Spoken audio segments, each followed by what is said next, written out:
Welcome to today's program titled Coronavirus Legal Challenges for Employers. At this time, all participants are in a listen-only mode. For those of you who are logged into the web presentation, you are encouraged to submit questions anytime throughout the conference by typing them into the text box on your screen. Copies of the webinar recording and PowerPoint presentation will be distributed to attendees in the days following the webinar. For those interested in obtaining CLE credit for this webinar, an attendance verification code will be read during the presentation, and that will be required on the CLE attendance affirmation form. Please do write this code down. It will not be reread, so it is required for CLE credit. At this time, I would like to turn it over to Mark Leese. Mark, you may begin. Thank you very much. My name is Mark Leese. I am a partner with the firm. I have my associate, Dan Birnbaum, with me today.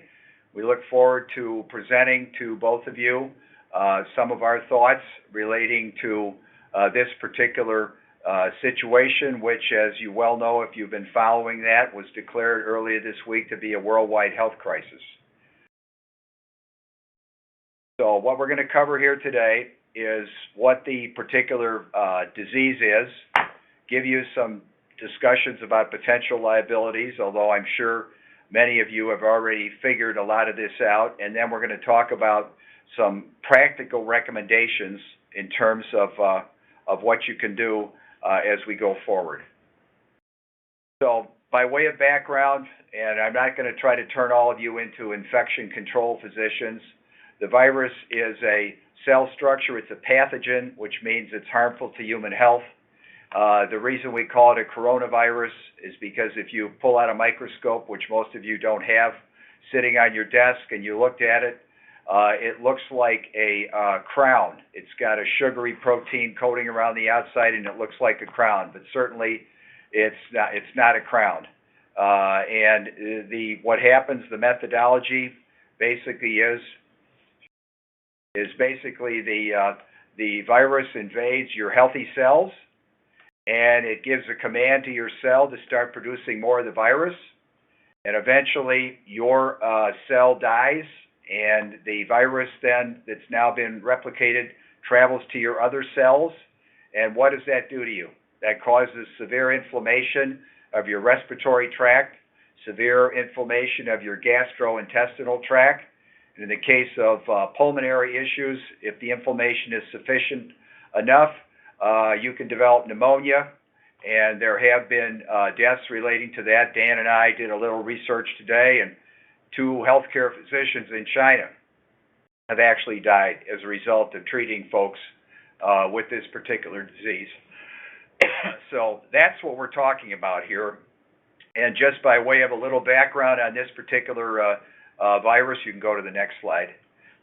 This particular virus is one of a family that's been around for quite some time. Dan, you may want to talk about that. Sure. So coronavirus is related to if you can recall, the SARS outbreak that occurred in the early 2000s. But part of it's a larger family that includes the cold, smallpox, polio, yellow fever, Ebola, and HIV. And where health agencies are at now, obviously this is a concern because health agencies haven't been able to exactly pinpoint how to properly treat the disease or create a vaccination for the disease. So in terms of treatment, it's being treated very similarly to how medical professionals traditionally treat viruses such as the ones we're all familiar with. Next slide. And to use an extreme example is the 1918 Spanish flu, which was basically obviously very notorious, many of you know about, but the cause came when the First World War was ending and civilization was gathering to celebrate what should have been a joyous time, and in the scope of 4 months, as many lives were lost as the troops that had died in the war over 4 years. So we've come a long way since 1918 in terms of healthcare.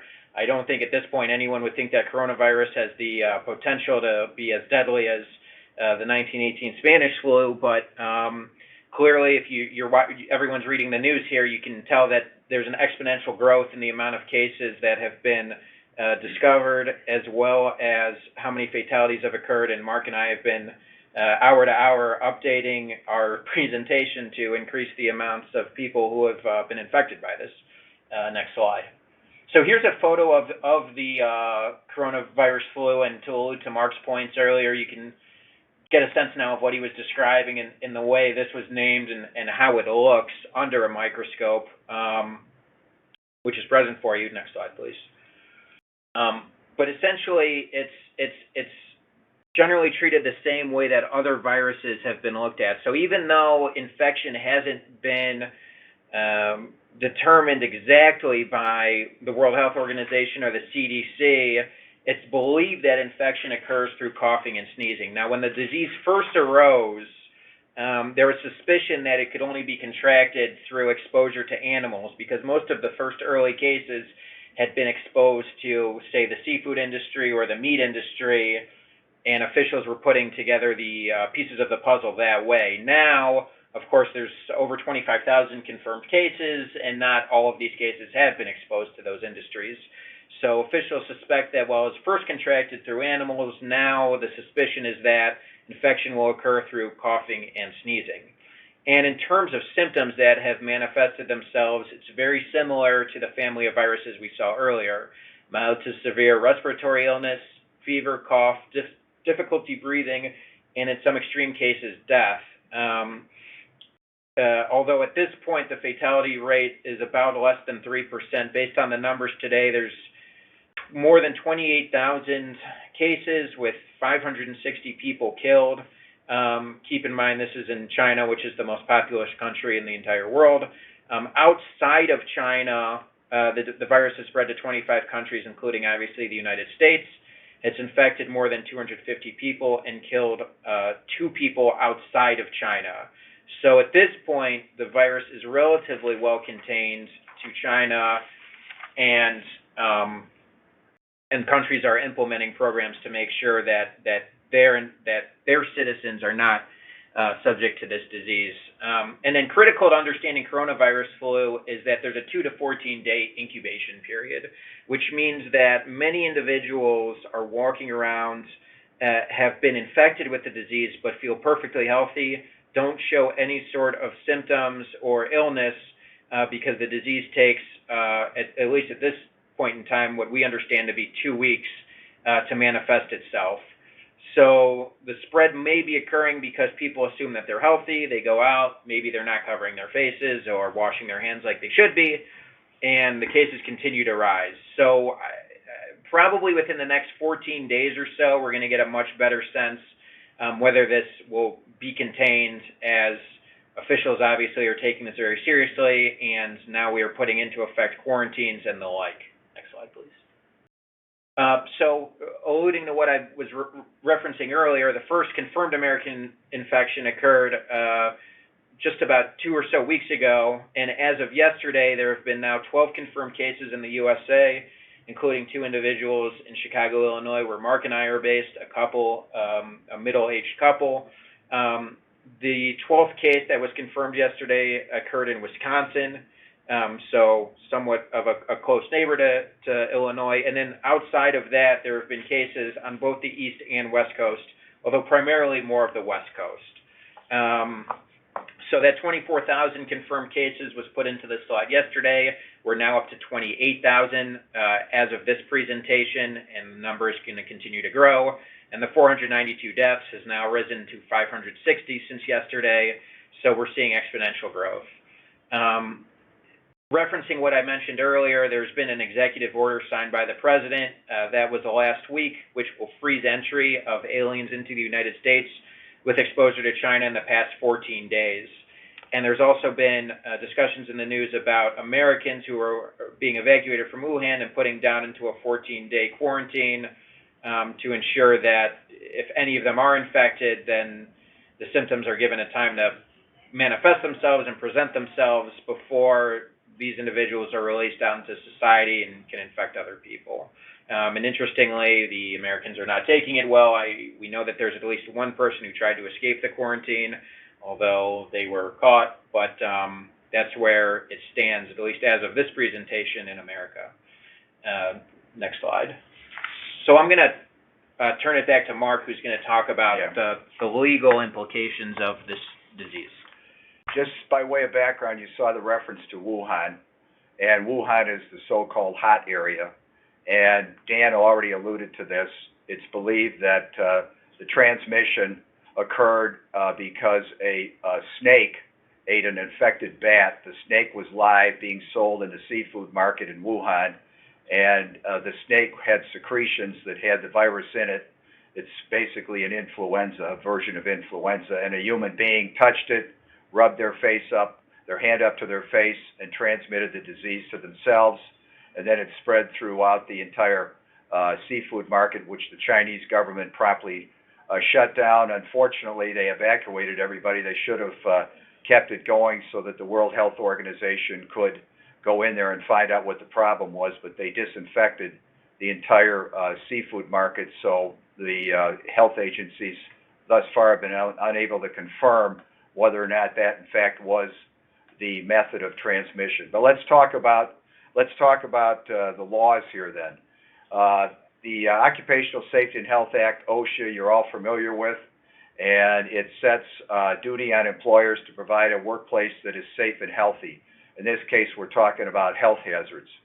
OSHA has no standard for this particular virus, or in fact for any virus, but they do impose a duty on employers where there's a recognized hazard to employee, in this case health, for the employer to take feasible. Now that means, what is feasible? Feasible means what is reasonably achievable by an employer to be able to do to protect their employees.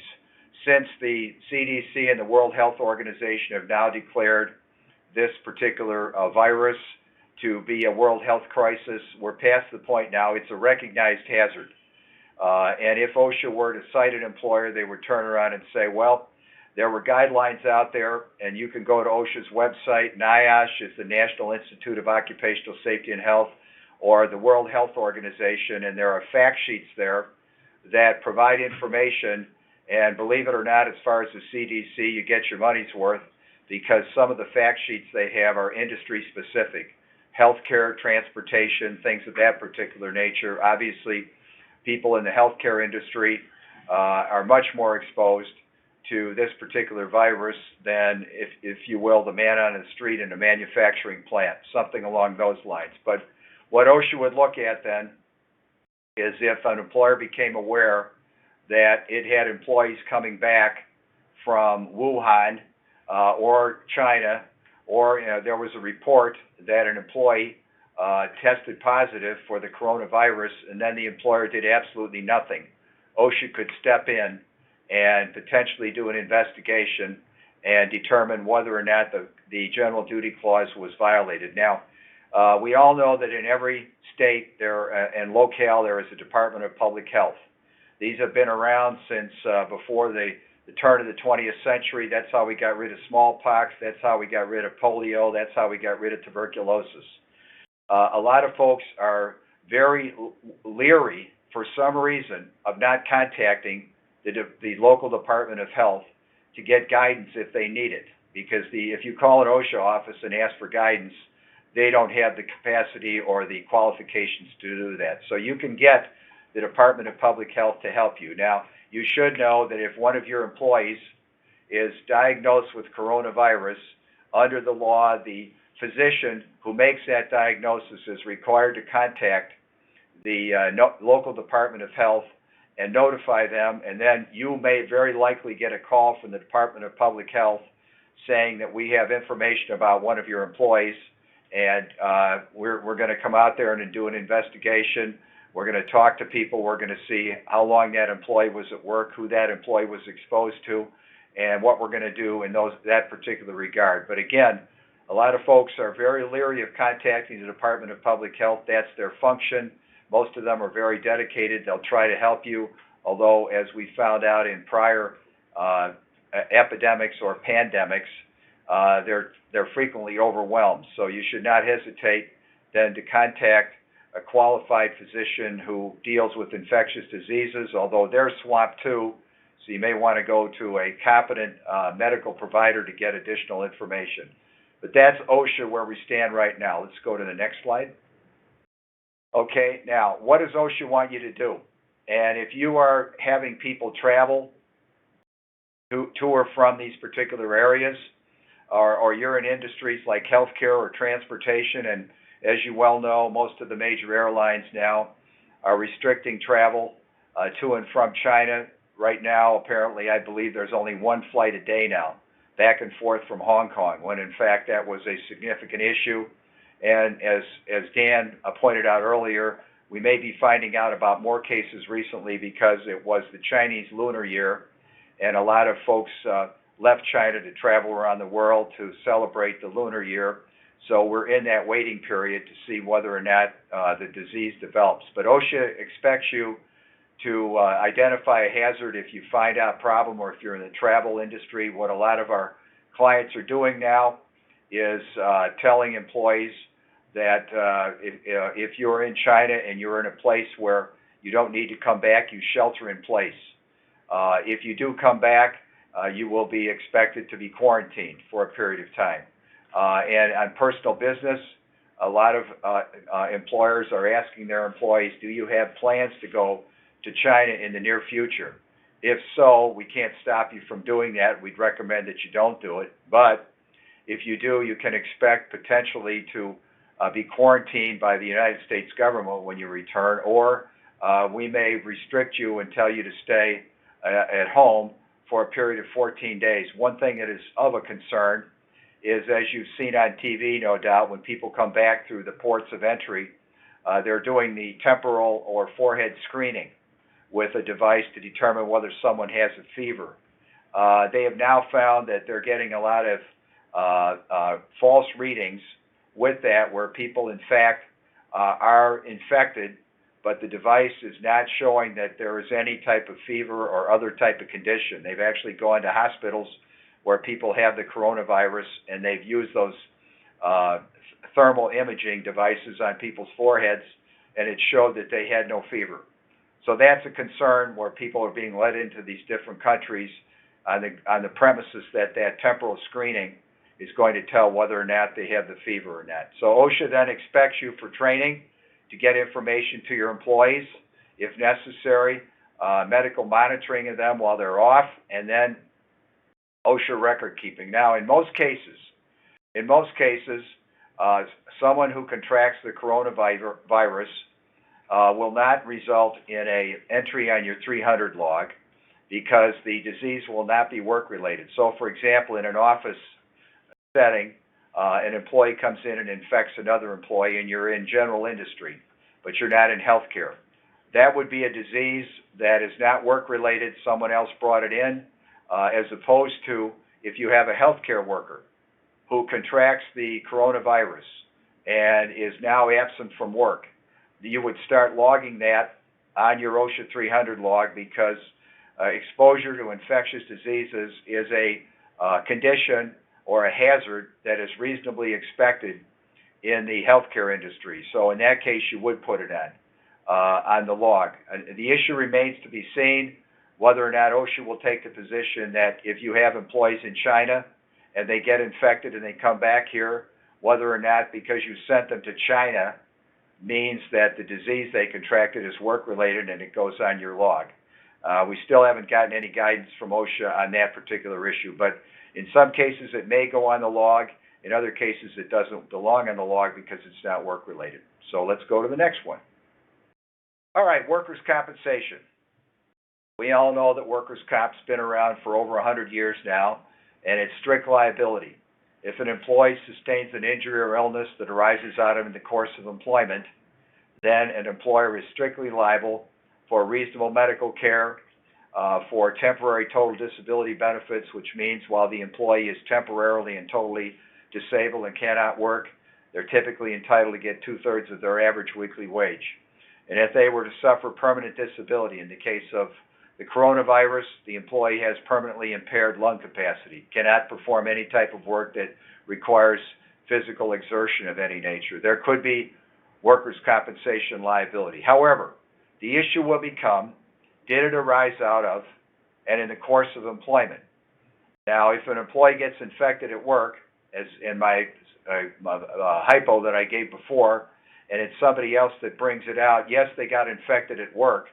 It was in the course of employment that the infection occurred, but it didn't arise out of the work. It was not a hazard that was in the workplace. So in that particular case, there should not be liability for workers' compensation benefits, because unless it's in the healthcare industry or some other industry where you would expect an employee to be exposed to this particular hazard. And one of the issues that will be coming up is whether or not, if you send employees to work in China, then and anywhere near Wuhan or the Hubei province where this is taking place, whether or not you have now made that a hazard arising out of and in the course of employment. That remains to be seen whether or not that will occur. Now, some folks think that when an employee comes back, and if you decide to voluntarily pay some medical expenses for your employees, that you automatically now owe them workers' compensation. The law in most states is, if you make a voluntary payment to an employee for medical care or other type of assistance, that is not considered to be an admission on the part of the employer that you owe any workers' compensation benefits. Otherwise, employers will not engage in voluntary acts that could help their employees. So, again, there could be workers' compensation liability arising out of in the course of employment, and in all cases, you want to go to a competent medical professional to find out what this particular condition is. It may be the seasonal flu, and as I think Dan may have pointed out, perhaps not. In this country, about 10,000 people die a year of the seasonal flu. And again, coronavirus is another form of influenza. Next, please. Disability benefits. There may be liability, and you may have an obligation to employees to provide disability benefits. That can arise in several occasions. There can be language in your employee benefits plan that says employees are entitled to disability benefits so many weeks of total disability, and then it tails off after that. It may also include medical, so it could be included by contract. In some cases, in some states, if that information about a disability, if there's language that's in a handbook, for example, in Illinois, an employee handbook by Illinois Supreme Court law is considered to be a quasi-contract between you and your employees as that relates to certain types of benefits that employees might be entitled to. So there may be a right for employees to receive disability benefits. We would suggest, because a lot of employers got a real surprise with SARS and some of the other health issues that came up, that their disability benefit coverage was woefully limited. And once it runs out, it's on the employer's dime. So you need to be in touch with your insurance broker to find out what your coverages are and if there's any exclusions for any type of diseases like this, in which case your employees would not be getting workers' compensation, they would not be entitled to disability benefits, and they could potentially be in a very serious financial condition. Next, please. Family Medical Leave Act. Okay, as we all know, the Family Medical Leave Act been around for a while, and it says that if the employer qualifies, in other words, it's 50 or more employees within a geographical area, and employees work for you for a period of time, it's 1,250 hours in the previous 12 months, and they work for you at least a year, but it doesn't have to be consecutive months, then the employees may be entitled to up to 12 weeks of unpaid leave in that 12-month period, again, if qualified. Now, what does that go to? A serious health condition. Based upon what we know about this disease thus far, it's really not much of a jump of logic to say that if someone has been or is being treated for coronavirus, which can be a very serious respiratory hazard, that's a serious health condition. And the employee would qualify for the family leave for the employee themselves. If it's a member of the immediate family, and a physician says that that employee is necessary there to provide guidance or assistance to that other family member, then that employee would have a right to the unpaid leave. Again, the employer has a right to request documentation if the employer becomes aware that it's a serious health condition and the employee is disabled, the employer is going to want to consider sending the forms out to the employee so that the forms can be filled out and start the time running. What is it? It's a job guarantee. Your job is kept open till you come back, okay, at least for that 12-month period of time. Now, we all know that there's been a lot of changes in this whole area of family and medical leave. So you need to look carefully at whether or not there is a state law or a county law or a municipal law. The city of Chicago, as well as Cook County in Illinois, has various other type of leave protections for employees, and we want to make sure that they have an opportunity to be home and get better. They didn't ask to get the coronavirus, and if they could stay home and their job is guaranteed, and frankly, we know that it's a tight labor market, so are you not you're going to want to be sympathetic and hold on to your best employees by giving them time off. While they're off on the family medical leave, they do not have to perform work, but some employees may say, well, I want to be off on leave, but I will continue to work. If you do permit that, you want to have documentation that says you're on family medical leave, but you've indicated you also want to telecommute. Is that correct? Because what we don't want to have happen is an employee comes back later and says, well, I was on the leave and you forced me to work at home. If the employee wants to stay at home for the 12 weeks, you really shouldn't even be calling them at all except to ask how they're doing health-wise, because it is a leave and we don't want to claim that you interfered with their leave. Next, please.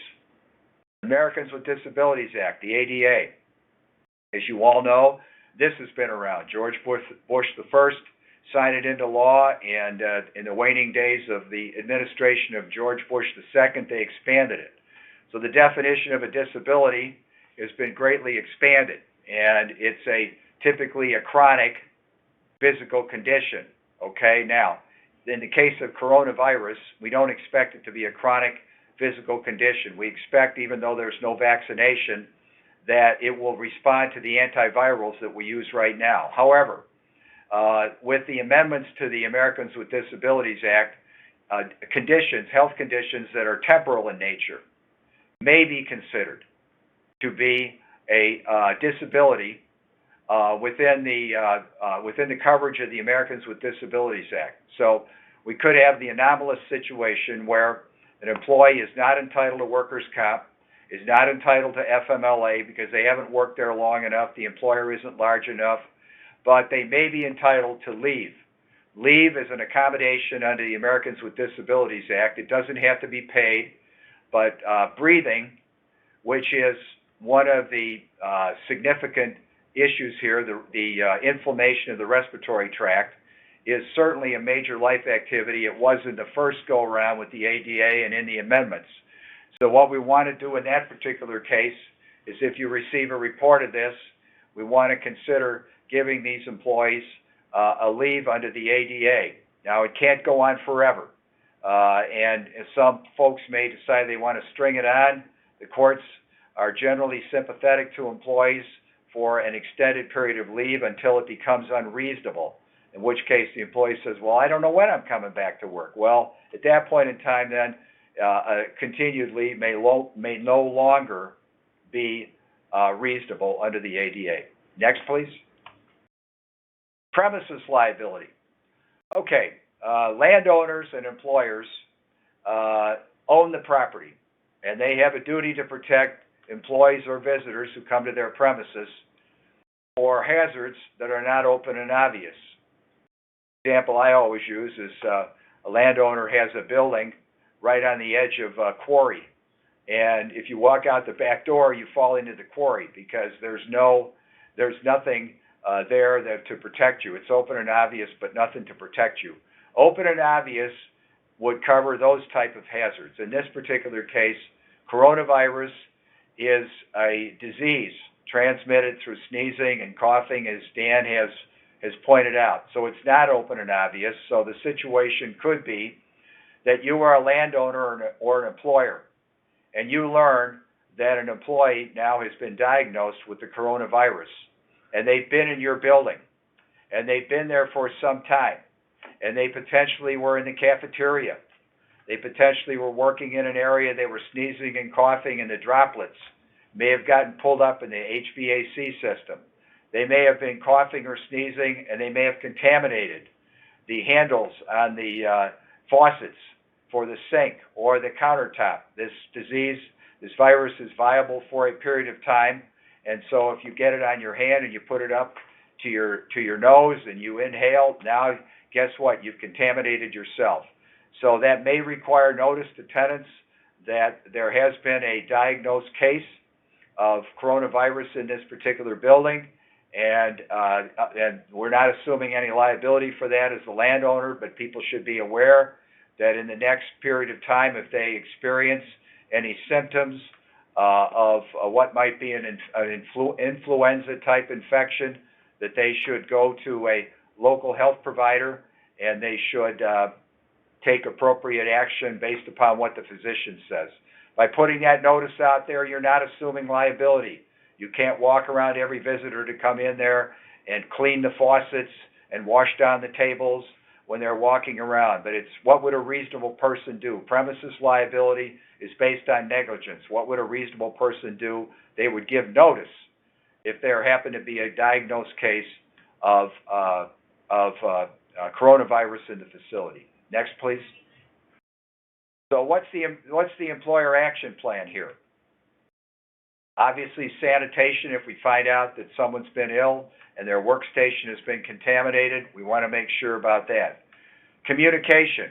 Get that information from the CDC, from the World Health Organization. Put it on your intranet so people know about this.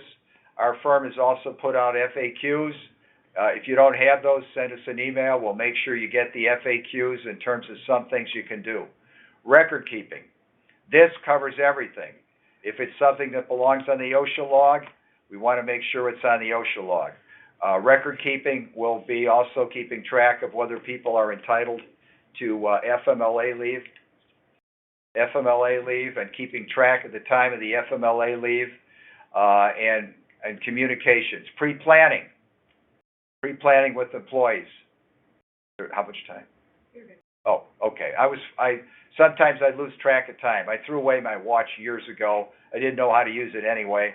So I want to make sure I stay on task here. Pre-planning is important. What does that mean? Pre-planning means you talk to your employees, and particularly if you have a diagnosis of a coronavirus. There's nothing worse that builds up suspicion that the employer is, quote, concealing something. If the information starts traveling around the drinking fountain or the water cooler that, oh, did you know that there was a confirmed case, and wow, I don't know what's going on here, nobody's said anything to me. And then sharing that information with your employees, and then obviously monitoring what's going on with the CDC and the World Health Organization.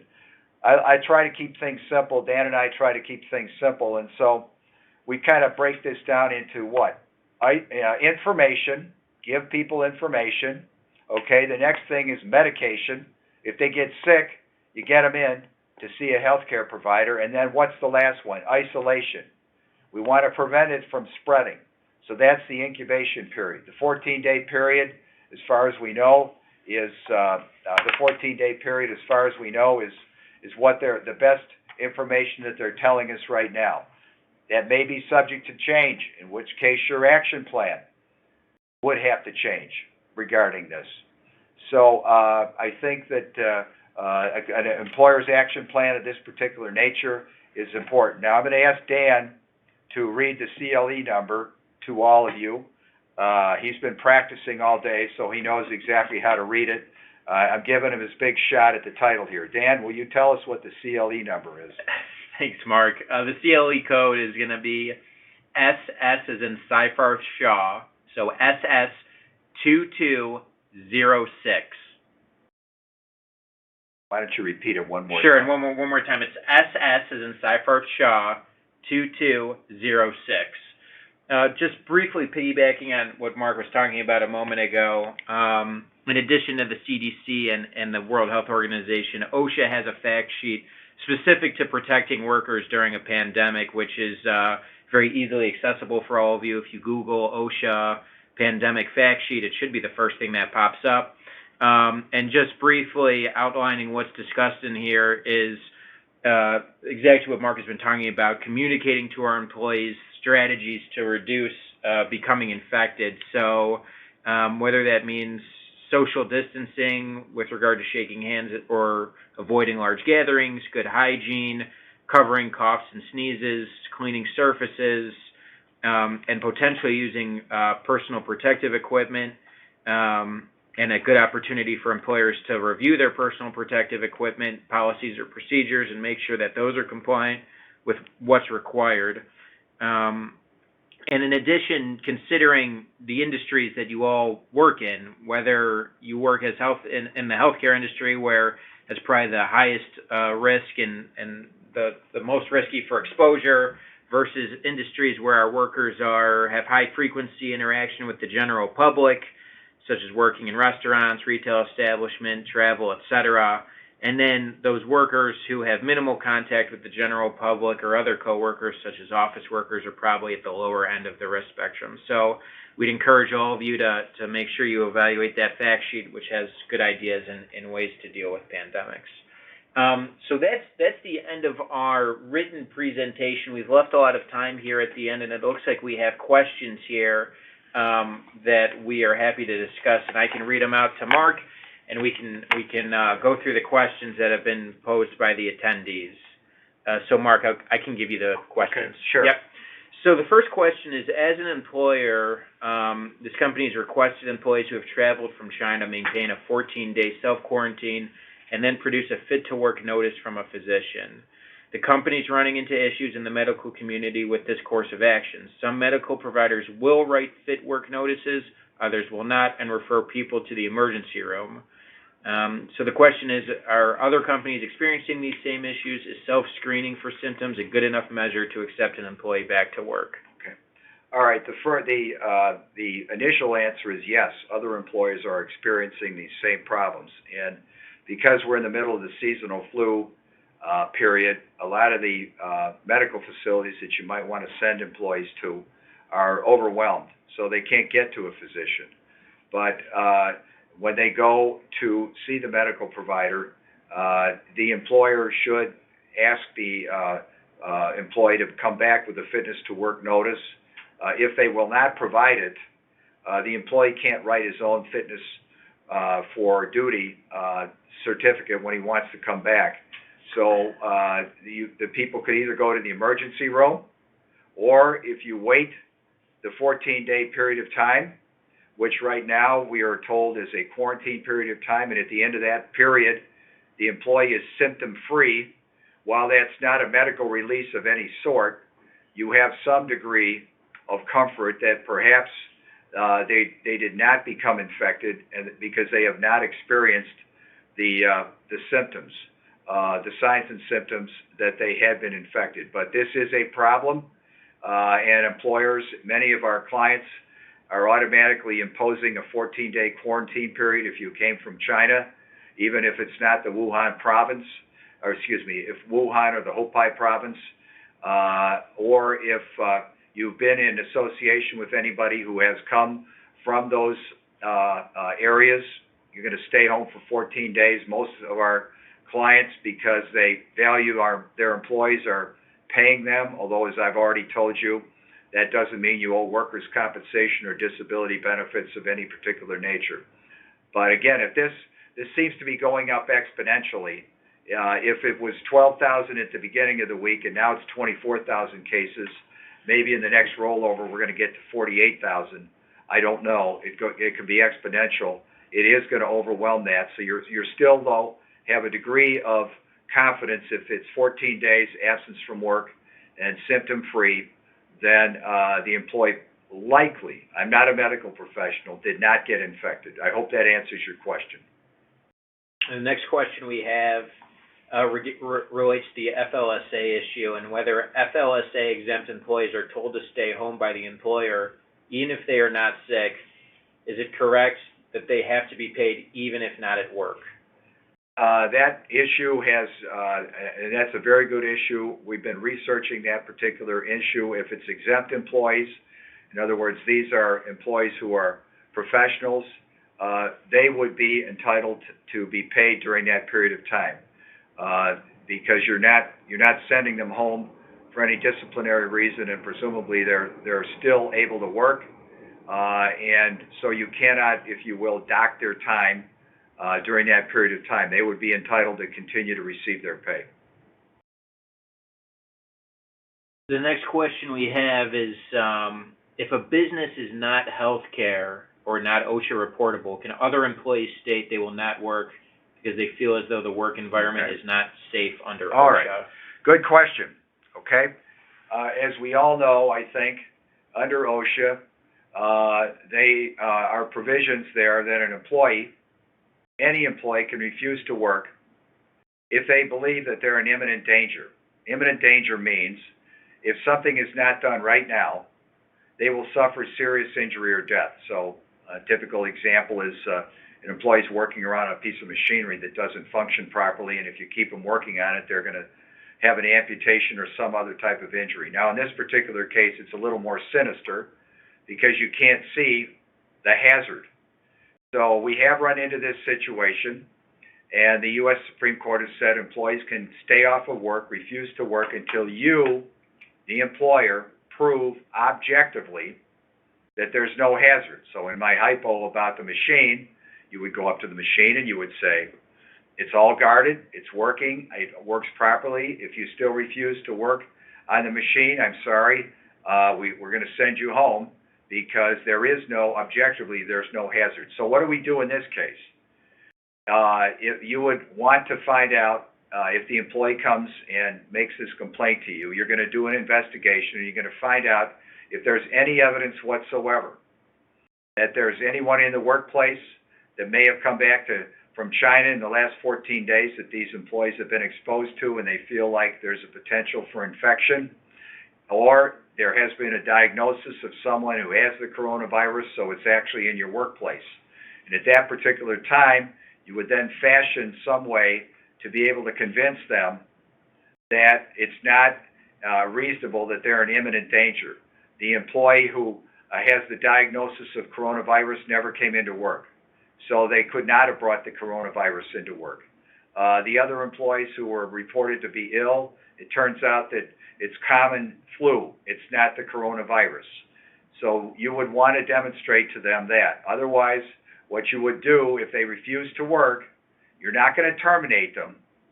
What you're going to do is you're going to say, well, okay, then I guess we're not going to pay you. We'll send you home. And when the World Health Organization or the CDC says that this situation is passed, you'll be able to come back to work. But we do not want to terminate an employee because they can file an 11C retaliation complaint with OSHA, and the optics will look terrible, because in many cases an employee who feels they've been retaliated against for complaining about safety or health runs over to the local media, and all of a sudden you've got a truck with a TV antenna and someone standing out in front saying this employee felt they were exposed to coronavirus at work and they were terminated. I'd like a comment on this. And then all of a sudden, you're public enemy number one. So send them home, don't pay them. You will have said at that point in time, it's not reasonable, there's no hazard. If you still feel that way, then we have no way to protect you here. You go home, and when this is passed, you contact us about coming back to work. Next, please. We have a question, Mark. When an employee has been to China but is not showing symptoms, can the employer require them to stay home for the incubation period and submit a doctor's note, clearing them prior to returning to work in the U.S.? And then if they do stay home for the incubation period and they can't work from home, does the company have to pay for the 2-week period? Okay. I lost that question. I was trying to read it. Can you read it to me again? Sure. So when an employee's been to China but is not showing symptoms, first of all, can the employer require them to stay home for the incubation period? And 2, can they require them to submit a doctor's note clearing them prior to returning to work in the U.S.? And related to the wage issue, for number one, if they stay home for the incubation period and they can't work from home, do the companies still have to pay for that 2-week work period? Okay. An employer can rely upon the CDC and the World Health Organization, as well as guidance from the federal government, to tell the employee who's just come back from China that you stay home for a period of 14 days. You may or may not be infected. You don't even know. And we're going to find out during that particular period of time. And when you're ready to come back to work, we want you to present us with evidence, and we've already talked about the problem of getting access to a healthcare provider and getting the documentation. We want you to provide us with evidence that you are not infectious. And again, that may turn out to be that it's not the coronavirus, it's the typical seasonal flu, in which case you would tell them to stay home anyway. The first thing I would do is tell them to use their PTO if they have paid time off or sick leave, use that time up, and then if they still say, well, you're making me come home, you're making me stay home, and I don't feel sick and I want to work, then at that particular point, you'd have to make a policy decision about the retaining your employees and employee morale in continuing to pay them during that period of time. And frankly, most of our clients are paying. It's not an issue because the employee didn't ask to be quarantined, didn't expect to be exposed, and so they're continuing to pay. I think it would be very bad optics if we told people to stay home and didn't pay them even though they're not performing work per se while they're at home. We have a question coming in about the premises liability issue and the landowner/employer's duty to protect visitors. The question is this the same duty if the employer rents their workspace and aren't necessarily the landowner? Yes, you would. If let's assume that you are renting space in a building and you have visitors coming in, potential customers, whatever else, vendors. Okay, and if you've had any information that some of your employees have been exposed and in fact have been diagnosed with coronavirus, then you would want to, and what's reasonable, you would at least provide information so that these individuals could decide, okay, I'm not going to come to your premises, we'll do it all by telephone, we'll do it by email. You don't need to come to the premises, and I don't think that's going to negatively reflect back on either the landowner or the employer, because that's going to show someone who's proactive, who's staying on top of this and wants to protect their tenants, or in the case of an employer, wants to protect his or her employees as well as visitors, guests, and vendors. But that's all you can really do. You can't go out and put a thermal scan on them. You can't give them a respirator, things of that nature. All you can really do, what's feasible, is notification. We have a question here, Mark, about who the employer should contact to have their space cleaned if they have someone whom they know had the virus. Okay, in that particular case, and that's another issue. You're not going to use some service that is not familiar with a potential exposure to infectious diseases.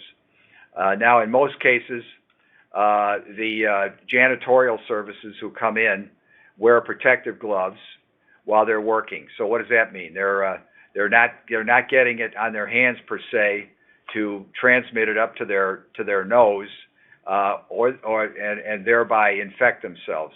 But what we would want to do is we would want to notify the janitorial service that there is a potential exposure to an infectious disease here. We've had reports of an employee being diagnosed, or we've had a number of employees coming back, and let them know so that they can make sure that their people are following good industrial hygiene practices. In other words, they're wearing gloves and they're not touching their hands to their face after they clean a surface that might be contaminated. And then that's about all you can do at that point in time, information, and then they have a duty before they bring their own employees in to train their employees, because they're not your employees, that this is what you may encounter here. They've had a diagnosed coronavirus. So when you are doing your janitorial work, and they're typically not going to be walking in your offices and people sneezing on them or coughing on them, that they do not expose themselves to the virus that may be on a contaminated surface. There's a question mark about the potential for ADA discrimination claims for employers that mandate work from home during the incubation period for asymptomatic employees without any red flags. Can you discuss the potential? Yeah. Okay. The ADA discrimination has three different hats to it. One is the person actually has a disability. Second one is that the employer treats the employee as if they have a disability. And well, it kind of folds into two. One, they have a disability, or the employer treats them as if they have a disability. Now, in this particular case, you should know that the EEOC has put out guidance that basically says the employer's program to protect the safety and health of employees is supposed to take priority over the typical enforcement of the employment discrimination laws, such as the ADA. And I think you'd be in very strong position to argue that we don't know about whether or not you have a condition or not, but we are going to protect you against this hazard by keeping you home. The other defense under the ADA, as you may know, is if the employee is a direct threat to the health and safety of themselves or a threat to the health and safety of other employees, the employer has a right to take certain type of action. So in this particular case, the employee may argue, I don't have any symptoms, I want to come into work, you can't make me stay at home. Now, if you don't have any information they've been to China, or they have been in contact with someone who was in China who's ill, then I'm not sure you would have any basis to send them home. But otherwise, you would take the position that we're doing this across the board for anybody who has been there, any time there's been a diagnosis or contact with someone else. This has nothing to do with that we perceive you as having a disability. And having you at work before we know for sure that the 14 days have passed and that you're not going to become infectious, you may pose a direct threat to other employees, and we as an employer cannot permit that. These are good questions, by the way. We had a question come in about how long, a couple questions come in about how long the virus can survive on a hard surface, which I'm happy to field. Obviously, because the virus is so new, there hasn't been any conclusive scientific studies that have established a specific timing for how long it'll survive on a surface, and factors can play a role in how long general viruses will survive on a surface. Generally, viruses survive on surfaces for several hours, although they'll remain active longer on stainless steel, plastic, similar hard surfaces than, say, fabric or soft surfaces. And then other factors such as temperature or humidity also determine how long it can survive. Correct. So as far as we know right now, a general guideline would be several hours. Depending on the material, the harder it is, the longer.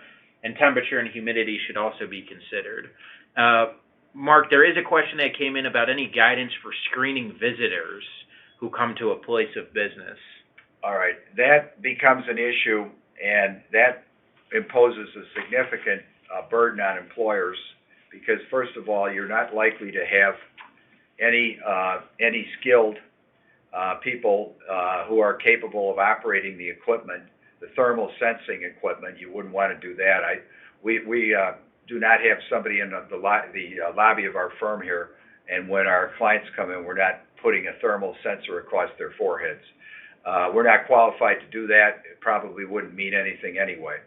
But certainly, there could be questions asked. We are, and basically posited this way. We're concerned about anyone potentially being infected with the coronavirus.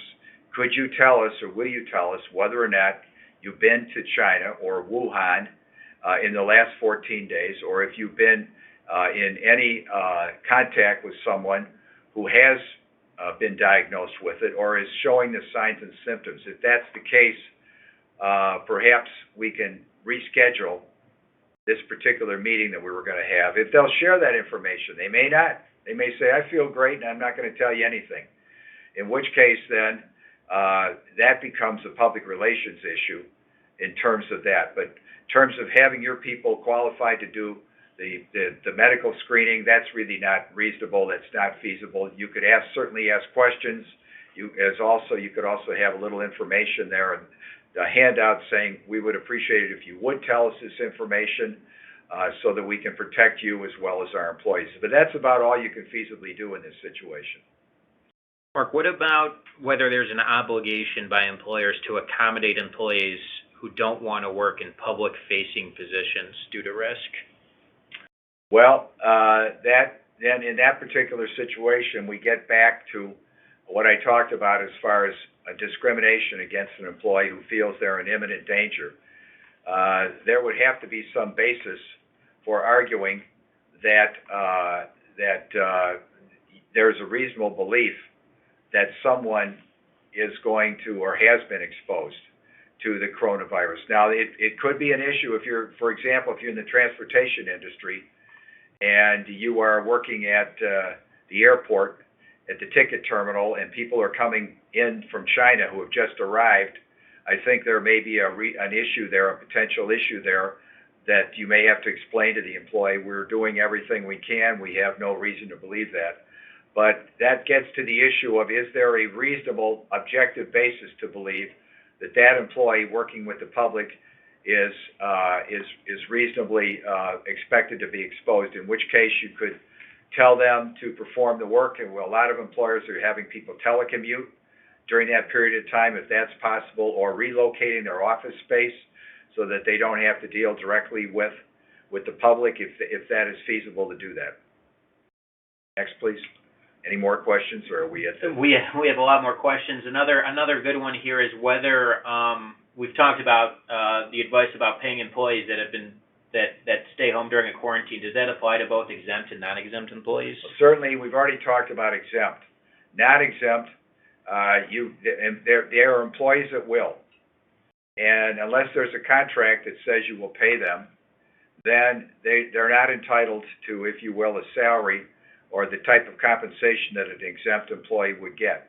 They are at-will employees, so you can determine when they're going to get paid or not get paid. Again, that depends on if you have something in a handbook or something in a collective bargaining agreement that would cover those individuals. And certainly if they have PTO, they can use the paid time off or sick leave, things of that nature. Otherwise, no. But then you run into the issue of the optics. Some people live paycheck to paycheck. You send them home for 14 days and they don't get paid, that can be a significant hardship. And if they're a skilled employee that you need and may decide, well, you know what, I guess that's the way they are, I'll go look somewhere else, you may have caused a problem with an employee who's a motivated, skilled employee, and they don't think they're being treated very fairly. And frankly, 2 weeks of compensation for an employee in the scheme of things for public relations is nothing. I think we're running out of time here. You want to do one more question, or? Well, what's the next question? We'll end on an OSHA issue. If an employee becomes infected with coronavirus in another country, would it still be an OSHA recordable because it did not happen in the United States? Okay. Typically, the OSHA liability is only on the continental United States. So the injury or illness would have, and again, there's a little bit of back and forth with OSHA on this, that the injury or illness, the hazard did not exist in the United States. It existed somewhere else. That's where they got it. And OSHA laws and regulations do not apply in China or anywhere else. They only apply in the continental U.S. or the territories. So you could take an argument that this was a disease that was contracted in another country, and it's outside of the scope of OSHA's right to regulate. So we want to thank you very much for attending our program today. Don't forget to celebrate St. Valentine's Day. It's coming up here. There can be severe consequences, much worse than the coronavirus, if you don't celebrate it. And there really was a St. Valentine. He was a Christian priest in Rome, and in 269 AD, he was on the way to be executed for his faith. The jailer had a beautiful daughter, according to the legend, who was blind. And the jailer realized that Valentine was a holy man.